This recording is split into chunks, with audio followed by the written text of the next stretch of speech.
Hi friends, आज આપણે સ્વાધ્યાય 12.2 એના દાખલા છે ગણવાના છે। આના પહેલાના લેક્ચરમાં આપણે સ્વાધ્યાય 12.1 છે કમ્પ્લીટ કરેલું હતું। જો એ વિડિયો ન જોયો હોય તો ફરીથી આના પહેલાનો ભાગ છે, ત્રીજો ભાગ છે એ જોઈ લો। ઓકે, તો આજે આપણે સ્વાધ્યાય 12.2 ના દાખલા જોવાના છે। સ્વાધ્યાય 12.1 ની અંદર આપણે ત્રિકોણનું ક્ષેત્રફળ જે થીટા હેરોનના સૂત્રમાં। હવે સ્વાધ્યાય 12.2 છે એની અંદર આપણે ચતુષ્કોણનું ક્ષેત્રફળ જે શોધવાનું છે। પણ ચતુષ્કોણનું ક્ષેત્રફળ શોધવા માટે આપણે ચતુષ્કોણના ક્ષેત્રફળનું સૂત્ર ક્યાંય માંડવાનું થશે નહીં। ચતુષ્કોણની અંદર કોઈ પણ એક વિકર્ણ દ્વારા એના બે ભાગ પડી જાય છે ચતુષ્કોણના। જો અહીંયા ચતુષ્કોણ ABCD છે એના BD વિકર્ણ દ્વારા બે ભાગ પડી જાય તો બે ભાગ છે ત્રિકોણ બને છે। તો આપણે આગળના દાખલાની જેમ જ ઈ બંને ત્રિકોણના ક્ષેત્રફળ શોધી લેવાના। બંને ત્રિકોણના ક્ષેત્રફળ મળી જાય એટલે બેયનો સરવાળો કરી દો એટલે તમને ચતુષ્કોણનું ક્ષેત્રફળ મળે। અહીંયા પણ શોધવાનું તો છે આપણે ત્રિકોણના ક્ષેત્રફળ, પણ આપેલું છે ચતુષ્કોણ એટલે બે ત્રિકોણના ક્ષેત્રફળ શોધી અને એમનો સરવાળો કરો। સમજાઈ ગયું? બરોબર। હવે જો અહીંયા રકમ વાંચીએ આપણે કે એક બગીચો ABCD ચતુષ્કોણ આકારનો છે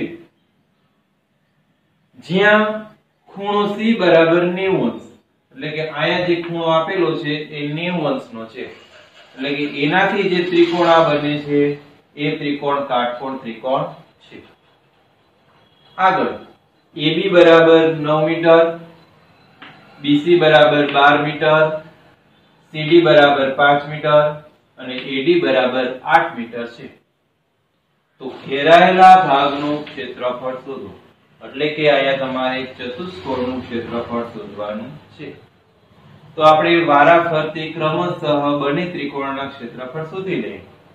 પહેલા આપણે આ BCD નું ક્ષેત્રફળ શોધીએ।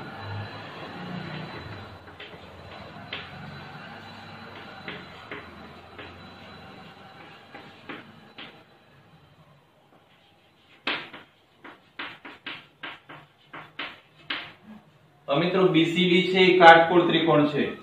જ્યાં જ્યાં તમને ખ્યાલ પડી જાય કે ભાઈ ત્રિકોણનો પ્રકાર આ છે તો એ ત્રિકોણનું સૂત્ર મૂકીને દાખલો ગણો।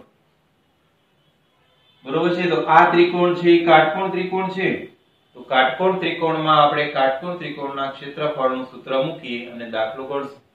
કદાચ તમે હેરોનના સૂત્રમાં શોધો તો પણ કઈ વાંધો નહીં, તો એ તમારો જવાબ તો એક જ આવશે, પણ આ કાટકોણ ત્રિકોણનું ક્ષેત્રફળનું સૂત્ર મૂકી અને દાખલો ગણો તો તમારો દાખલો એકદમ નાનો થઈ જશે। એટલે જ્યાં જ્યાં તમને ત્રિકોણનો પ્રકારનો ખ્યાલ આવી જાય ત્યાં તમે એનું સૂત્ર મૂકી અને દાખલો ગણી શકો છો। ઓકે, તો અહીંયા કાટકોણ ત્રિકોણ છે તો એનું સૂત્ર મૂકીએ 1/2 ગુણ્યા કાટખૂણો બનાવતી બે બાજુઓનો ગુણાકાર। તો અહીંયા BC અને CD છે એ કાટખૂણો બનાવતી બે બાજુઓ છે, તો BC ગુણ્યા CD। 1/2 ગુણ્યા BC એટલે કેટલા છે 12 મીટર। ઓકે, CD કેટલા છે તો કે CD એટલે 5 મીટર। 2 અને 12 ના છેદ ઉડી જશે, 2 છક 12, 6 પચા ને 30 મીટર સ્ક્વેર। ઓકે, તો આપણે એક ત્રિકોણનું ક્ષેત્રફળ મળી ગયું। હવે આ ત્રિકોણમાં કઈ પ્રકારનો ખ્યાલ નથી આવતો, એ ત્રિકોણનો ખ્યાલ જો પ્રકાર ન આવતો હોય તો એ ત્રિકોણનું ક્ષેત્રફળ આપણે હેરોનના સૂત્રનો ઉપયોગ કરીને શોધવું પડે। અને તમને ખ્યાલ છે કે હેરોનના સૂત્રમાં તમારે ત્રિકોણનું ક્ષેત્રફળ શોધવું હોય તો તમારી પાસે ત્રણેય બાજુના માપ હોવા જોઈએ। આગલા દાખલામાં આપણે જોતા ભાઈ બે ના માપ આપ્યા હોય તમને પરિમિતિ આપતા, પણ અહીંયા પરિમિતિ પણ નથી આપી, તો કઈ રીતે શોધવું? તો કે આ ત્રિકોણનો ખ્યાલ તમને આવી ગયો છે, કાટકોણ ત્રિકોણ છે તો એમાં તમે પાયથાગોરસનું સૂત્ર મૂકી અને આ એ ત્રિકોણ માટે આ કર્ણ છે, ત્રિકોણ BCD માટે આ BD છે એ કર્ણ છે, તો પાયથાગોરસનો ઉપયોગ કરીને તમે BD છે એ મેળવી શકો છો। ઓકે, તો આપણે એ પ્રમાણે કરીએ। BD સ્ક્વેર બરાબર શું થશે? કર્ણનો વર્ગ બરાબર બાકીની બે બાજુઓના વર્ગનો સરવાળો. બાકીની બે બાજુ એટલે BC વત્તા CD એ બેયનો વર્ગ. BC નું માપ કેટલું છે? 12. CD નું 5. બરાબર. 12 નો વર્ગ 144, 5 નો વર્ગ 25. 144 અને 25 નો સરવાળો કરો તો 169 આવે. પણ આ 169 છે BD નો વર્ગ છે. આપણે BD જોઈએ છે તો એનું વર્ગમૂળ કાઢી નાખો તો BD બરાબર કેટલા આવ્યા? 13 મીટર. ઓકે, અહીં લખી નાખીએ 13 મીટર. હવે ત્રણે ત્રણ બાજુના માપ છે તો હવે આપણે S શોધીએ. S બરાબર A વત્તા B વત્તા C છેદમાં 2. A એટલે કેટલા? તો આમાં તમે ગમે તેને A B C કહી શકો, એવું જરૂરી નથી કે આને જ કહેવું. તો આપણે A એટલે 9 મીટર લઈએ, B એટલે 13 મીટર લઈએ અને C એટલે 8 મીટર લઈએ છેદમાં 2. 13 ને 9 22, 22 ને 8 30, 30 ના છેદમાં 2 એટલે કેટલા થાય? 15 મીટર આવી. ઓકે, તો S મળી ગયો. હવે ત્રિકોણ BAD નું ક્ષેત્રફળ. ત્રિકોણ BAD નું ક્ષેત્રફળ બરાબર વર્ગમૂળમાં S, S minus A, S minus B અને S minus C. દરેકની કિંમત મૂકી દઈએ. S એટલે કેટલા? તો કે S એટલે આપણે હમણાં સુવિધા 15. 15 minus A, A એટલે કેટલા મૂક્યા છે? 9. S minus B, B એટલે 13. S minus C, C એટલે 8. 15 minus 8. ઓકે,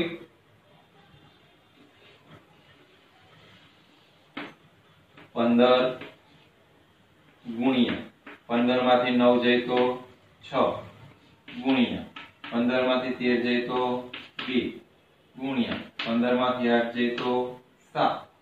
ઓકે, હવે આપણે ભાગ પાડીએ. તો ભાગ પાડીએ તો શું આવશે? તો કે 15 ના ભાગ પડે. ક્યાં ભાગ પડશે?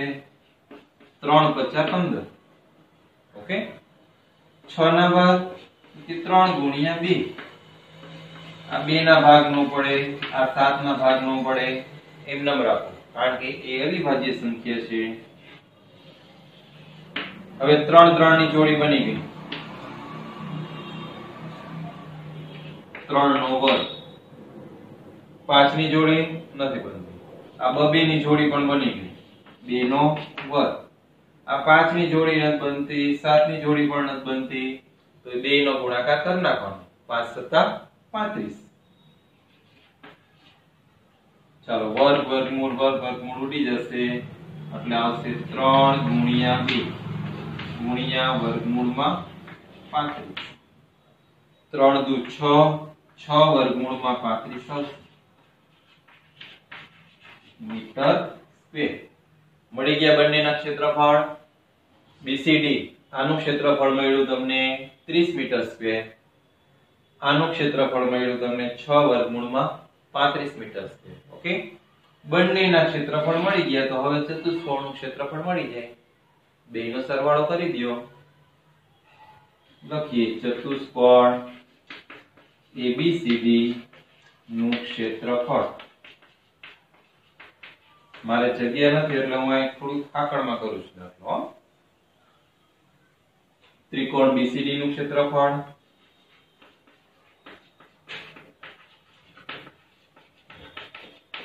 વત્તા ત્રિકોણ BAD નું ક્ષેત્રફળ.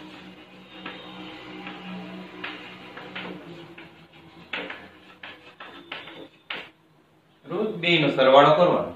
ત્રિકોણ BCD નું ક્ષેત્રફળ કેટલું મળ્યું? તો કે 30 મીટર સ્ક્વેર વત્તા ત્રિકોણ BAD નું ક્ષેત્રફળ કેટલું મળ્યું? 6 વર્ગમૂળમાં 35. થઈ ગયું?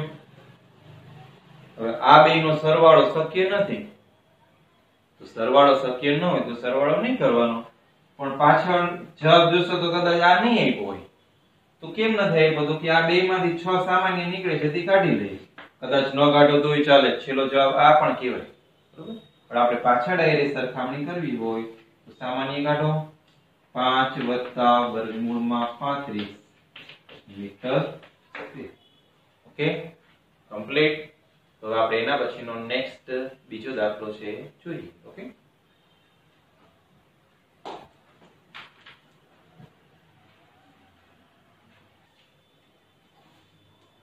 હવે એમના પછીનો બીજો દાખલો છે AB બરાબર 3 સેમી, BC બરાબર 4 સેમી, CD બરાબર 4 સેમી, DA બરાબર 5 સેમી અને AC બરાબર 5 સેમી હોય તો ચતુષ્કોણ ABCD નું ક્ષેત્રફળ શોધો. સેમ ટુ સેમ પેલા દાખલા જેવો જ દાખલો છે, પણ પેલા દાખલાની અંદર તમને કહી દીધું કે ખૂણો C છે કાટખૂણો છે, આ એવું કંઈ કહેવામાં આવેલું નથી. તો જોઈ જોવાનું ભાઈ કે કોઈ પણ બે બાજુઓનો વર્ગ છે એ આ કર્ણ બરાબર થાય છે. જો એમ થઈ જતું હોય તો તમારે એ પ્રમાણે કાટકોણ ત્રિકોણનું ક્ષેત્રફળ શોધીને દાખલો કરી શકો છો. તમને એમ થાય કે ના આપણે એવું કાંઈ કરવું નથી, બે હેરોનમાં શોધવા છે, તો પણ કાંઈ વાંધો નહીં. બે ત્રિકોણના ક્ષેત્રફળ તમે હેરોનના સૂત્રમાં શોધો તો પણ તમારા જવાબમાં કોઈ ફેર પડશે નહીં. પણ આપણે કાટકોણ ત્રિકોણનું ક્ષેત્રફળ છે એ થોડુંક નાનું પડે એટલે એમાં ગણો તો વધારે સારું. હવે જો આ ત્રિકોણ ABC છે એ કાટકોણ ત્રિકોણ છે, તો તમે કહેશો એ ખબર કેમ પડે? તો કે આ 3 નો વર્ગ 9 થાય, 4 નો વર્ગ છે 16 થશે, 16 ને 9 કેટલા થાય? 25. આ 5 નો વર્ગ કેટલો થાય? 25. તો કે કોઈ પણ કર્ણનો વર્ગ છે એ બાકીની બે બાજુઓના વર્ગના સરવાળા બરાબર થતો હોય તો એ ત્રિકોણ કાટકોણ ત્રિકોણ હોય. માટે આ ત્રિકોણ છે એ કાટકોણ ત્રિકોણ છે જેમાં ખૂણો B છે એ કાટખૂણો છે. ઓકે, તો આપણે એ સૂત્રની અંદર એમનું ક્ષેત્રફળ શોધીએ. ત્રિકોણ ABC નું ક્ષેત્રફળ બરાબર 1/2 ગુણ્યા કાટખૂણો બનાવતી બે બાજુનો ગુણાકાર એટલે AB ગુણ્યા BC.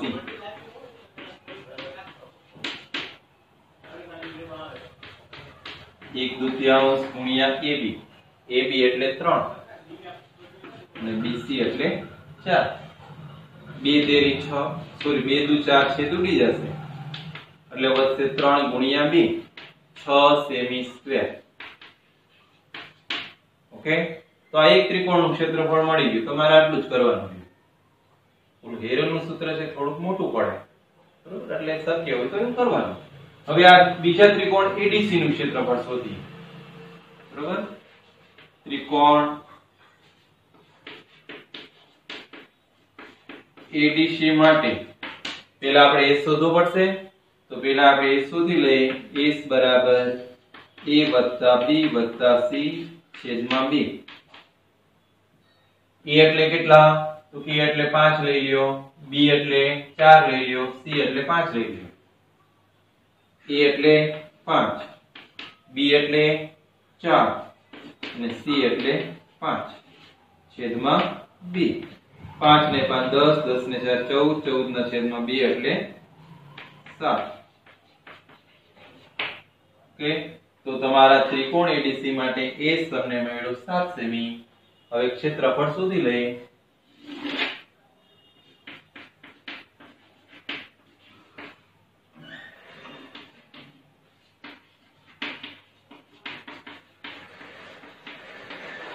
બરાબર,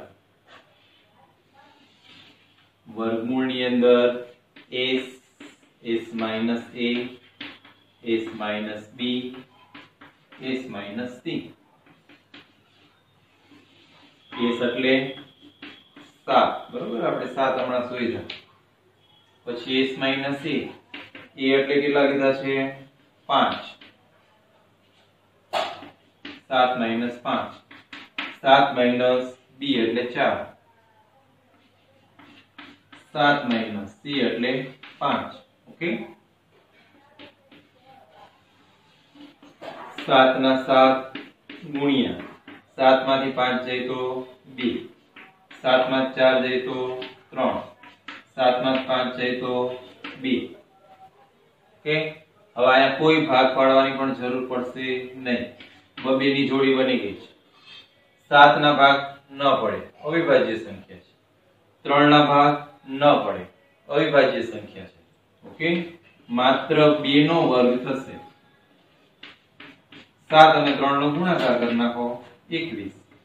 વર્ગ વર્ગમૂળ ઉડી ગયા, 2 વર્ગમૂળમાં 21 સેમી સ્ક્વેર. ઓકે, હવે આપણે ચતુષ્કોણ ABCD નું ક્ષેત્રફળ શોધીએ. ચતુષ્કોણ ABCD નું ક્ષેત્રફળ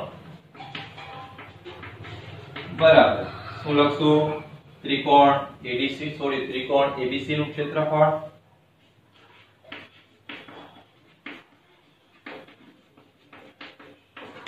વત્તા ત્રિકોણ ADC નું ક્ષેત્રફળ.